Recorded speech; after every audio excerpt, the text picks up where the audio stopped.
Bueno, pues después de estos temas pienso que interesantes, como es el realismo, la novela, ¿no?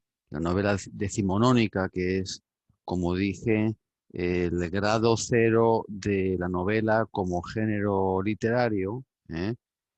Muchos escritores consideran eso, que las mejores novelas han sido eso, las novelas del siglo XIX, ¿no? Las novelas del realismo, o antes del romanticismo, Víctor Hugo, Dumas, estos autores tan clásicos, ¿no? Y la española también, ¿no? Con Galdós, por supuesto, Clarín, Pardo Bazán, Alarcón, por supuesto, y otros autores que solamente he mencionado y que no vamos a estudiar porque son muchos, ¿no? Bien, pero novela realista, es decir, la novela que describe la realidad tal como es, una literatura que está muy al servicio de una idea, ¿no? La idea que tiene el escritor de mostrar la realidad como es para denunciar, para llamar la atención del lector sobre los aspectos negativos de la sociedad y que el lector mismo vea las cosas que están mal para que las corrija, etcétera, etcétera. ¿Veis? Es una visión de la literatura desde un punto de vista un poco utilitarista, ¿no? Es decir, que si recordáis cuando hablamos en estilística sobre las funciones de la literatura, que fue un seminario de sencillamente de participación, donde yo os animaba a que cada uno expresara sus ideas, ¿no? Pues veíamos que en muchos periodos de la historia ha habido una visión de la literatura como una actividad de la cultura, de la civilización, encaminada a, por un lado, buscar la belleza, pero al mismo tiempo de llamar la atención sobre algunos aspectos de la vida humana para mejorar, es decir, con una finalidad, vamos a decir, eh, docente, vamos a decir, con una finalidad de enseñar. Bien. Ahora vamos a pasar, digamos, casi al polo contrario. Hoy vamos a hablar del modernismo. El modernismo. Vamos a decir, el único autor que vamos a tratar propiamente como modernista, como 100% modernista, es Rubén Darío, que es un poeta eh, de cuyas composiciones hemos visto muchas cuando hemos hablado de métrica, porque Rubén Darío es uno de los poetas que utilizan prácticamente todos los recursos métricos. Es uno de los poetas más importantes de la literatura española. No es español, era nicaragüense, pero es uno de los más importantes, especialmente en cuanto a la belleza formal del poema. Bien, entonces, modernismo. Como siempre, vamos a ponernos en contexto. Vamos a ver, os digo dónde está el material. Vamos a ver, estamos aquí. ¿eh? Perdón, estamos aquí, ¿no? Entonces, llegamos aquí. Cuatro, modernismo. Rubén Darío, Juan Ramón Jiménez. Este segundo, Juan Ramón Jiménez, es un autor que tiene una época modernista, y luego pasa a otras épocas. Bien, pues entonces, ese es el capítulo y bueno, pues ahí se explica básicamente lo que es el modernismo y se dedica una segunda parte a Rubén Darío. Y Rubén Darío es el autor que encarna todas las características del modernismo. Y con este autor basta. Este tema ya no entra en el examen, en el examen parcial. En el examen parcial entra todo hasta Pardo Bazán, es decir, hasta el realismo. Esto ya entra, el modernismo ya forma parte del segundo parcial. Bien, pues entonces, vamos a ponernos primero en contexto. Si recordáis, la época del realismo, el siglo XIX, es la época de la industrialización, del desarrollo científico, de ese optimismo en que la ciencia lo puede explicar todo, pero la realidad es muy distinta. La realidad es que la industrialización ha producido unas masas enormes de obreros que viven en unas situaciones, en una situación de pobreza y de marginación. Y se descubre que la ciencia realmente no lo explica todo, que la ciencia no lo es todo. Es decir, que se pasa de ese optimismo, esa confianza ciega en la ciencia y en el progreso, se pasa a una decepción. Entonces, en este ambiente, digamos, como de esta reacción a ese falso optimismo por el desarrollo de las ciencias y, y por otro lado, en la literatura, ese afán de reflejar la realidad es un afán que también se reflejaba en el mismo arte. Durante una época también el arte era muy realista, ¿no? Por ejemplo, había muchos cuadros, están en el material, hay un cuadro que representa unos campesinos trabajando en el campo o unos cuadros sobre las industrias, es decir, o sencillamente unos cuadros que reflejan el ambiente burgués de las ciudades, las calles. Bueno, pues ahora se produce la reacción, en que tanto el arte como la filosofía, como la literatura, como muchos ámbitos de la civilización, eh, se dan cuenta de que no es todo tan bonito, de que no es todo tan satisfactorio, ¿no? Este análisis de la realidad. Entonces se produce una reacción al contrario. Y, por ejemplo, en cuestión de arquitectura, si recordáis, que me imagino que si habéis estado en Londres o en Inglaterra, o la imagen que podemos tener de Inglaterra, veis, el Parlamento inglés, ¿cómo es? Es neogótico. En esta época es cuando aflora el neogótico, es decir, una especie de vuelta a un cierto esteticismo en el pasado, para contrastar con esa modernidad, ese progreso científico, ese industrialismo, se busca una cosa por contraste, ¿no? Se busca la belleza del gótico. El gótico era muy bonito, no cabe ninguna duda, ¿no? En el mundo espiritual se producen fenómenos como, por ejemplo, el irracionalismo, el espiritualismo. Recordáis que también incluso en la misma época de Pérez Galdós o de Pardo Bazán, y también en Clarín, en esos autores, hacia el final de su vida se produce una especie de vuelta hacia los valores espirituales, ¿no? Por ejemplo, se mira mucho a Dostoyevsky y a Tolstoy, autores, digamos, realistas, pero que destacan, digamos, los valores espirituales, ¿no? Luego, en esa época, esta época de estamos hablando de finales del siglo XIX, ¿no? Finales del XIX, principios del siglo XX, ¿no? Es la época del aristocratismo, del esoterismo, del gnosticismo. Es la época en la que surge todo ese ambiente bohemio de París, ¿no? Eh, el, el ambiente, digamos, de Montmartre, ¿no? Donde se reúnen todos los a ver, algunos cuadros, ¿no? Aquí, por ejemplo. Es la época del modernismo, este es el modernismo, esto es Gaudí, es la época de Gaudí en Barcelona. Es, es la época en la que se busca la belleza plástica, ¿no? Veis aquí, por ejemplo, las bóvedas de la Sagrada Familia. Luego también en pintura, pues hay estos cuadros, digamos, así como reflejan como el ensueño, situaciones idílicas, ¿no? Como cierto irrealismo, ¿no? Y como digo, también es el ambiente de París, el ambiente de Francia, las ninettes, como no sé cómo se llaman, este tipo de mujeres jóvenes, ¿no? Y por supuesto es la época de lo que se llama la bohemia parisiena, ¿no? Es decir, los malos ambientes, los poetas, el malditismo, el dandismo, ¿entendéis? Es lo que ahora se conoce como eso, como la bohemia parisiena. Esto empieza en esta época. Por supuesto, el alcohol, las borracheras, y luego, por supuesto, una serie de conductas bastante inmorales. Pero en ese ambiente, dentro del arte y la literatura,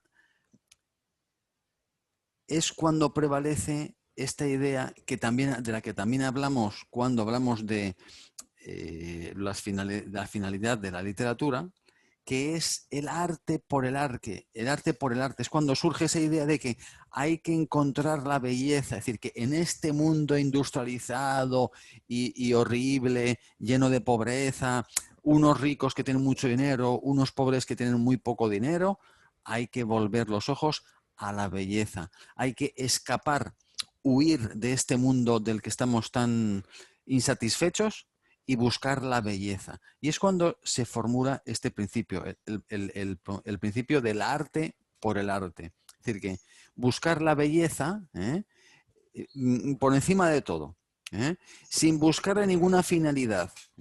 Y es cuando se afirma esa idea de que el arte no tiene por qué subordinarse a otros valores. Que el arte lo que tiene que hacer es producir un placer estético que a mí me permita escaparme de esta realidad tan oscura y tan desasosegante, ¿no? ¿Recordáis un poco lo que leímos de Parto Bazán, ¿no? Esos ambientes, que es un ambiente puramente rural, pero si nos fijamos en los ambientes que describía Zola, Émile Zola, el autor naturalista, pues esos son ambientes desagradables de pobreza, los manicomios, los tuberculosos, gente muy enferma. Entonces, ¿qué hacen los artistas? Vamos a mirar hacia la belleza, vamos a crear un mundo ideal, un mundo bello y vamos a disfrutar de él. Disfruta de la belleza. Eso es un poco la mentalidad de esta época. ¿Está claro? En esta época también tiene mucha importancia la música. ¿Por qué? Porque la música es el arte, vamos a decir, como más espiritual. Así como la pintura o la escultura, incluso la literatura, es algo que es como más... Eh, como decir, más figurativo, ¿no? Que uno ve una pintura y se representa algo, uno ve una escultura y la escultura representa algo, uno lee un poema o un relato y ahí se cuenta algo, algo figurativo, algo que uno puede imaginarse. En cambio, la música es mucho más espiritual, es mucho más sugerente. No puede esto, hoy es una música y hombre, sí, eh, te puede gustar o no gustar, pero no representa una cosa, excepto si, por ejemplo, te dicen, por ejemplo, la tormenta de Vivaldi, ¿no? En las estaciones de Vivaldi está el verano, ¿no? Entonces hay un trozo, un fragmento de la música esta de verano de Vivaldi, que es la tormenta, efectivamente, es una música muy rápida. Pues sí, alguna vez te dicen, sí, es la tormenta. Ah, pues sí, entonces nos imaginamos que es la tormenta. Pero igual que es la tormenta, te puedes imaginar que es una persecución de coches, es igual, ¿no? Es decir, que la música es muy, muy abierta, es un arte que no es tan visual. Entonces, en esta época tiene mucha importancia la música. Y aunque yo no entiendo de historia de la música, sí es cierto que en esta época muchos compositores intentan romper como los cánones con los que se componía. Y se busca más esa impresión, esa capacidad de sugerencia. Y bueno, esto es una teoría que no he confirmado, pero yo pienso que muchos de los compositores de músicas de películas hunden sus raíces en esta época, porque esa es la época en la que se busca que ciertas notas o ciertas combinaciones o ciertos acordes musicales produzcan algún tipo de, sugieran algún tipo de sentimiento. Porque ahora ya hay como una especie de ciencia de la música de películas. Hay incluso muchos vídeos en YouTube, hay incluso un español especialista en música de películas, que es especialista de música y que estudia cómo ciertas combinaciones de notas producen ciertos efectos, como las notas mayores, las notas menores. Bien, pues todo eso se fragua en esta época. En esta época estoy hablando del ambiente en el que surge el modernismo. El modernismo literario, que también tiene su rama arquitectónica en el modernismo de Gaudí. Y repito, ¿qué tienen de común la belleza? Gaudí, que por cierto era una persona muy buena, además era muy creyente, era un católico muy, muy profundo, ¿no? Este buscaba eso, la belleza, y buscaba eso, poder glorificar a Dios a través de la belleza, ¿no? Entonces, es que realmente es un arte muy, muy bonito, el arte de Gaudí, ¿no? ¿Entendéis? O sea que estamos, digamos, idea principal de esta época, que se está buscando el arte por el arte. Esa es como la idea principal. Entonces, ya hablando de la literatura española, en este ambiente surgen, y repito que estamos hablando de finales del siglo XIX, principios del XX, surgen dos movimientos, vamos a decir, literarios. El modernismo literario, del que vamos a hablar ahora, y la generación del 98. Generación del 98. Que es una generación cuya principal preocupación es el deterioro de España, la decadencia de España. Es una generación de escritores, vamos a decir, como más intelectual, se fijan más en los problemas que hay en España, de la educación, de muchas más cosas. Y este movimiento, el modernismo, es básicamente estético. Aunque no solo. También tiene su fondo, vamos a decir, intimista. Pero lo que más destaca del modernismo literario es la búsqueda de la belleza formal, como primera idea. Entonces, os digo por dónde estoy, qué es lo que estoy contando. Esta es, digamos, lo que he dicho, es el contexto social y cultural. Y ahora vamos a hablar de los antecedentes del modernismo, que son básicamente dos movimientos, dos corrientes literarias francesas, que son, fijaos aquí, el parnasianismo y el simbolismo. Entonces, ahora lo explico. Ahora explico qué son parnasianismo y simbolismo. El parnasianismo es un grupo de poetas franceses de segunda mitad del siglo XIX que publican juntos una obra que se llama Parnasse Contemporain, Parnasse, el Parnasio, una palabra clásica, griega, y son seguidores de un poeta que se llama Gautier, ¿no? Se escribe Gautier. Y este Gautier es el autor que formula esta idea de el arte por el arte. Es decir, es un grupo de poetas que lo que buscan es, en reacción con esa literatura y esa literatura realista y esa visión del dominio de la burguesía, una burguesía egoísta que solamente busca su propio beneficio económico, ellos se refugian en el arte, en los valores estéticos, en encontrar la expresión de la belleza. Y estos autores, en lugar de hablar de la realidad que les rodea, se evaden, se huyen a otros mundos, como por ejemplo vuelven al mundo clásico, pero no solo, también a los mundos exóticos, a la India, a Asia. Entonces, por ejemplo, la mitología noruega la mitología nórdica, y en sus poemas hay muchos personajes estos, digamos, mitológicos, faunos, ninfas, pero también marajás de la India, califas del mundo árabe. Sus poemas están llenos de cisnes, de elefantes, entonces, de realidades, digamos, que no son que son reales, pero que no son de este mundo europeo actual. Esta es como una característica muy específica y lo vamos a ver en los modernistas. Repito, esos son antecedentes literarios del modernismo. Una forma poemática que especialmente es muy apta es, como hemos visto muchas veces, el soneto, porque el soneto es como una obra de arte, es una composición poética que tiene un carácter como epigramático, es decir, como una especie como de... es muy concentrado y es muy sugestivo. Bien, entonces, es una forma que vais a ver que por lo menos vamos a leer un soneto de Rubén Darío, pues eso, donde es como una especie de belleza concentrada, ¿no? Belleza verbal concentrada. Pues una cosa importante es eso, es el mundo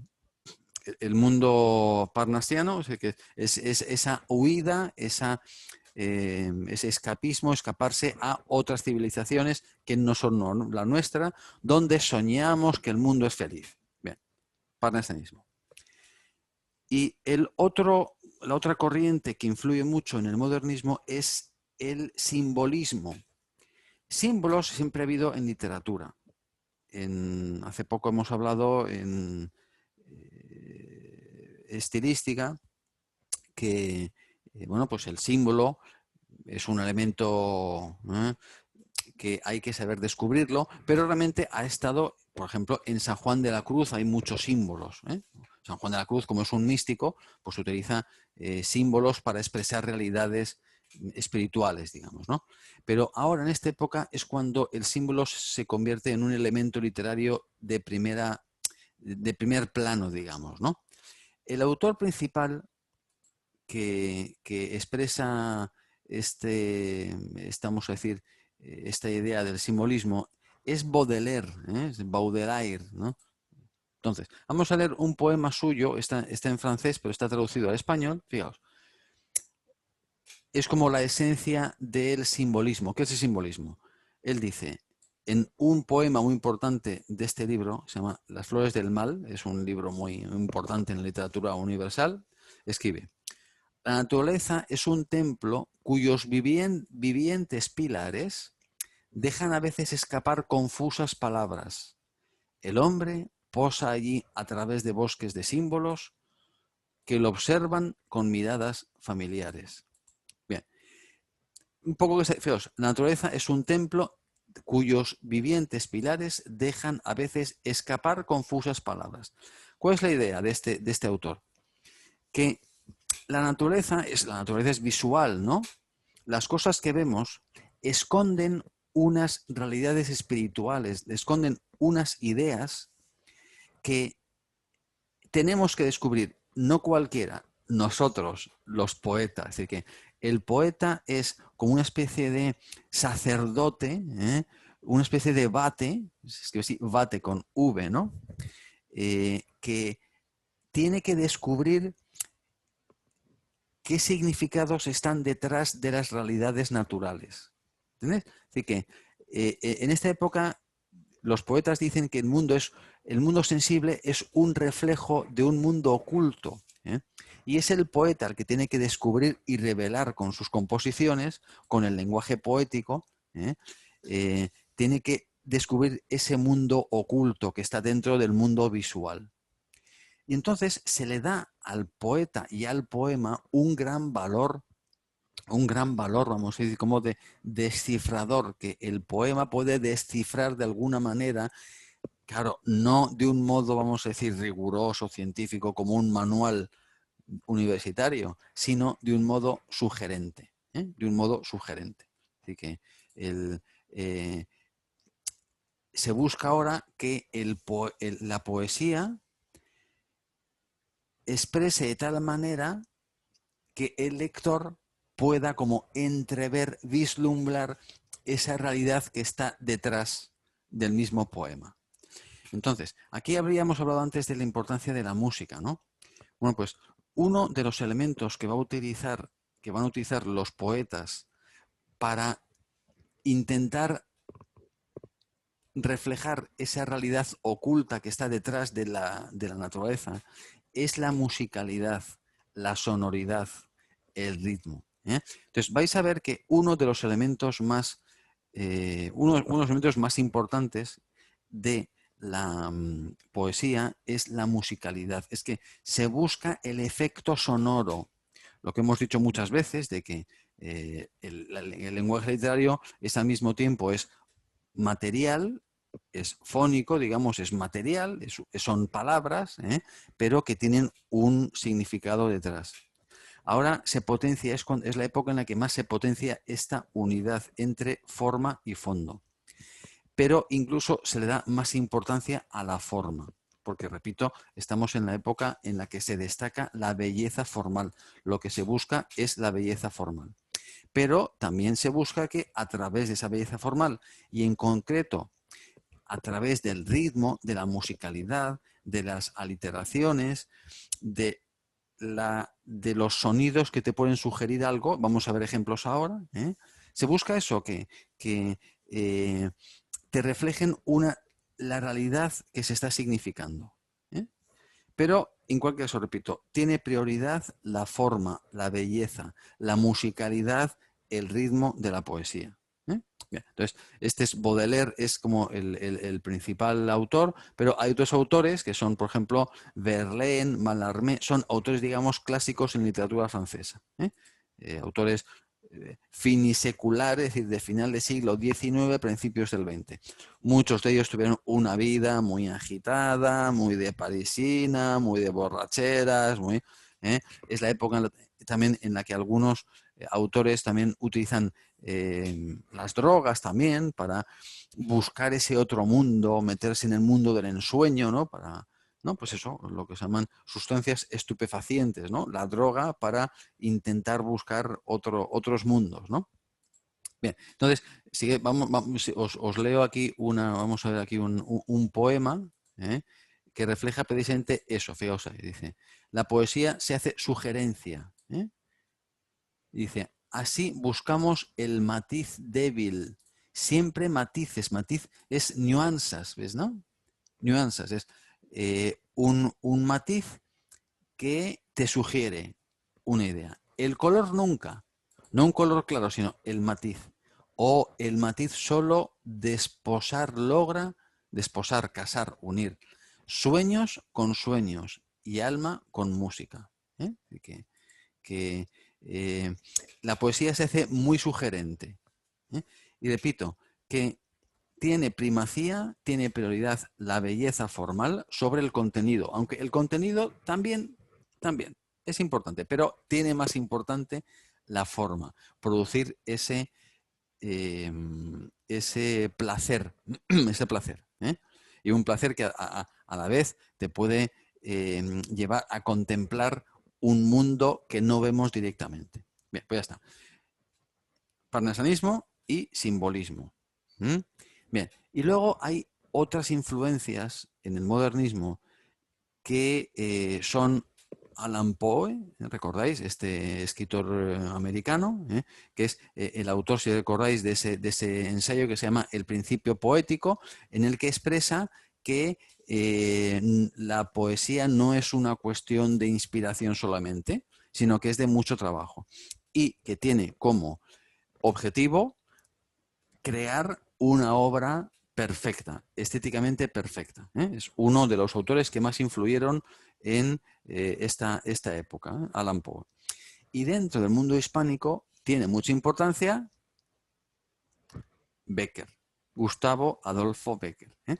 Que repito, es un autor que en su tiempo no fue conocido como poeta,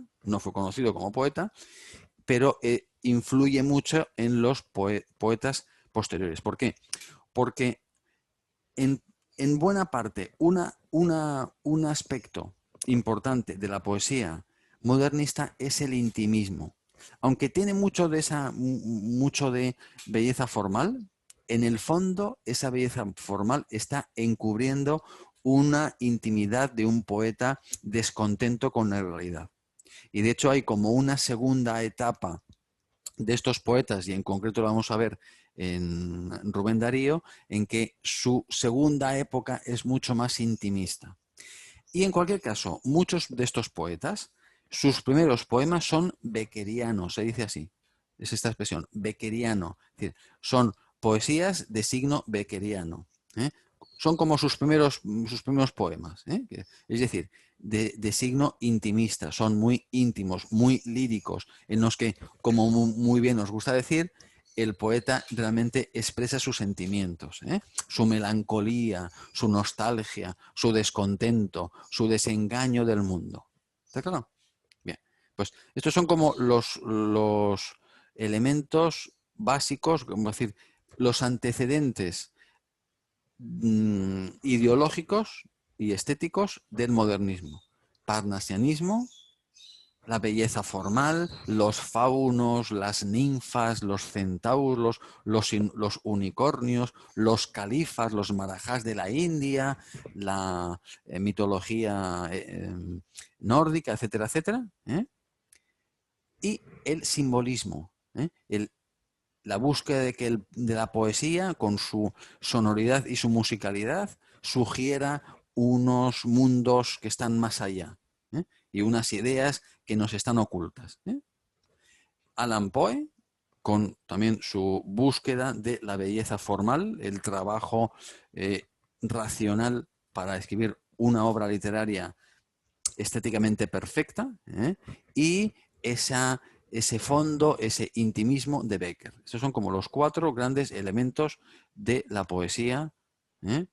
Del modernismo. Entonces ya hablamos propiamente del modernismo. El modernismo ya literario, y en concreto el modernismo español, vamos a decir mejor hispánico. ¿Por qué? Porque realmente está iniciado por poetas hispanoamericanos. ¿Qué ocurre? Como sabéis, América se independiza de España a principios del siglo XIX, y durante ese siglo se busca, por supuesto son ya países independientes de la metrópoli, digamos, de España, pero también se busca una cierta independencia cultural. Y en lugar de recibir influencias literarias y artísticas de España, lo que hacen es buscarlo en otros lugares. ¿Y qué ocurre? Que muchos autores, muchos intelectuales de América buscan su inspiración en Francia. Y en Francia, como hemos visto, ¿cuáles son los movimientos preponderantes? El parnasianismo y el simbolismo. Entonces, estos autores, estos intelectuales americanos, se empapan, reciben esa influencia, y junto con, vamos a decir, con elementos de su propia cultura, de las culturas americanas, de su propia historia, pues tienen ya una cierta historia. Estos son, pues ya desde, hay que recordar que la independencia americana está conseguida no por los indios, sino por los criollos, es decir, por los hijos de españoles, descendientes de españoles que viven y que han nacido ya en América. Pero se busca también esa mezcla de lo hispano con lo indígena. Bueno, pues se produce así la mezcla, digamos, de parnasianismo, simbolismo, con, vamos a decir, la cultura hispánica de Hispanoamérica. Y entonces se puede decir que el iniciador es José Martí, un dato, digamos, enciclopédico, es el precursor del modernismo, es José Martí, pero el principal representante del modernismo es, como he dicho, Rubén Darío. Y ya en años muy... O sea, en 1988 publica un librito que se llama Azul, que es un libro de cuentos y de poesías, donde ya se puede decir que es claramente un libro totalmente modernista. ¿Por qué? Porque busca esa belleza formal. Y en él ya se ven en ese modernismo, es decir, esos autores se notan que que están muy influidos por el parnasianismo, por el gusto por el decorativismo. Si veis a Salamanca, Salamanca es una ciudad que está explicado, Salamanca es una ciudad española muy, muy literaria, ¿no? Con muchos escritores. Hay un museo muy interesante que es el Museo del Art Deco. Bueno, pues que eso es ese arte decorativo que gusta mucho a las mujeres en general, ¿no? Los esmaltes, las piedras preciosas, es decir, las cosas decorativas muy bonitas, ¿no? Bueno, pues sus poemas están muy llenos de elementos decorativos. Y, por supuesto, también con elementos simbólicos, con porque los poemas buscan mucho, y lo vamos a ver, esos efectos sonoros, esos efectos musicales, que lo vamos a ver. Bien.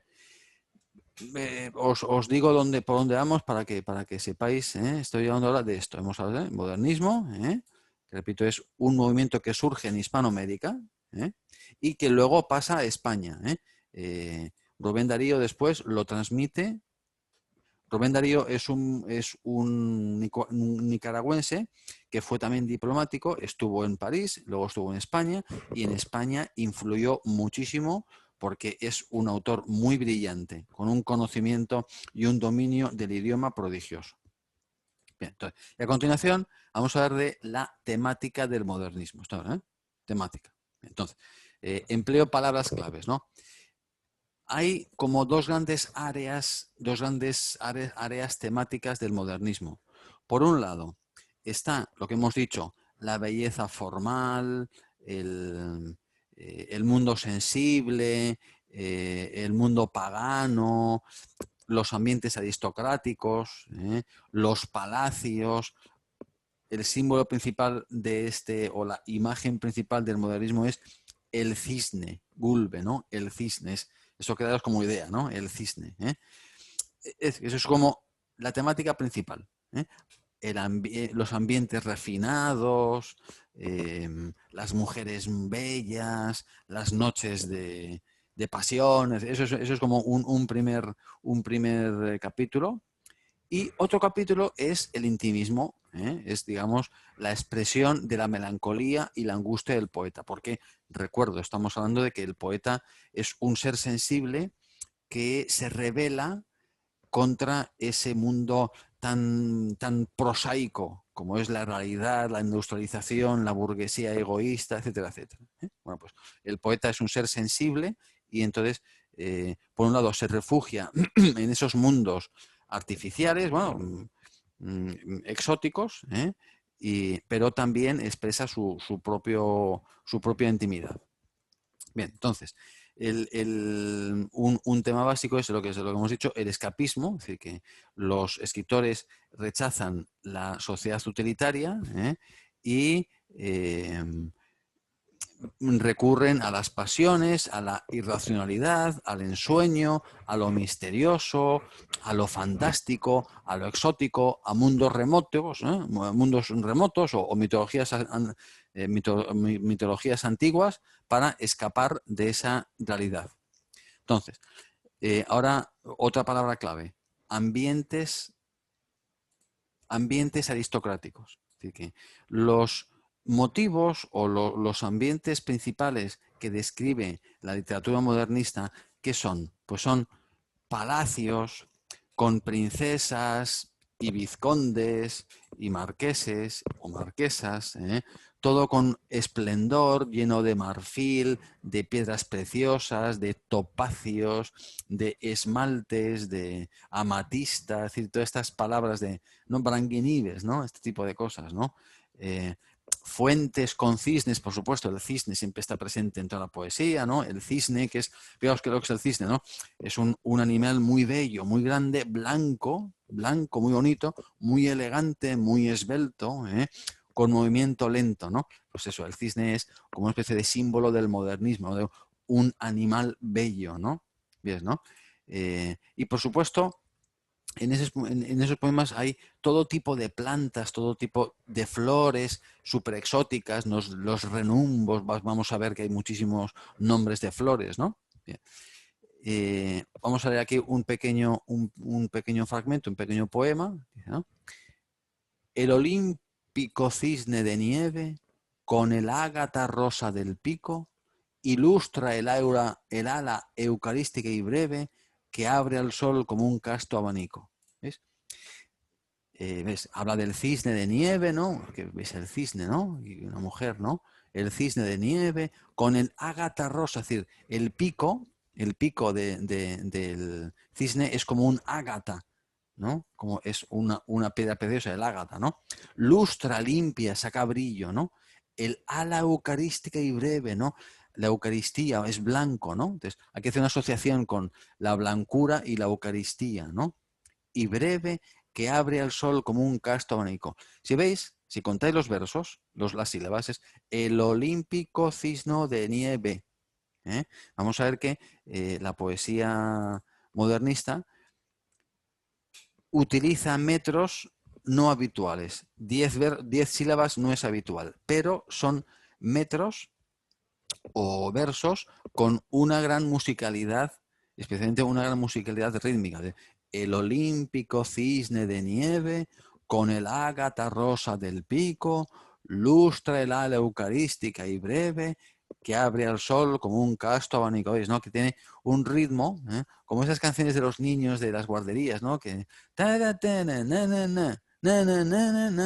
¿no? Pues igual, se busca una cierta cadencia, un cierto ritmo en la poesía. Bien, y como veis, esta poesía es muy significativa, ¿no? Muy descriptiva del modernismo. El cisne, ¿no? Un cisne blanco con su pico que parece una gata. Bien. Otro mundo, también otra área temática es el amor y el erotismo. También que los poetas o el yo poético se refugia en el amor, en una mujer idealizada, muchas veces una mujer imposible, y a veces también se presenta un erotismo un poco sensual, un poco que tiene así picante, ¿no? Pero también hay otros temas, como hemos dicho, temas americanos, por ejemplo, de la historia de cada país de Hispanoamérica. Vamos a leer un poema precioso que es Caupolicán, que es, lo hemos dicho ya, Caupolicán es un líder mapuche. Los mapuches eran unos indios de Chile. Pues vamos a leer un poema, digamos que es un soneto que es casi épico sobre Caupolicán. Y luego, especialmente, Rubén Darío tiene un tema también que es el tema del hispanismo, en el que esta es la época en la que Estados Unidos ya está dominando el mundo, digamos, ¿no? Porque de hecho, el año 1898, Estados Unidos hizo una guerra con España y, digamos, le quitó Cuba. El origen de Cuba, de por qué Fidel Castro y del comunismo, está en esto, en que los americanos tuvieron guerra contra los españoles y les quitaron Cuba. Entonces, Cuba y en general la zona de las Antillas es una zona muy influida por Estados Unidos. Entonces, como reacción, estos autores también reivindican lo hispano, porque precisamente en una época en la que se ha perdido, España está perdiendo sus últimas colonias y su imperio, es la época en la que también se revive la herencia hispánica. Entonces, en Rubén Darío especialmente, otro tema es el hispanismo. Y una última área temática es, como hemos dicho antes, el intimismo. El intimismo en el que ya el poeta no se refugia tanto en la belleza, y como una especie de pantalla exterior para un poco disimular su insatisfacción, sino que el mismo poeta, y lo vais a ver en Rubén Darío, expresa también su propia interioridad.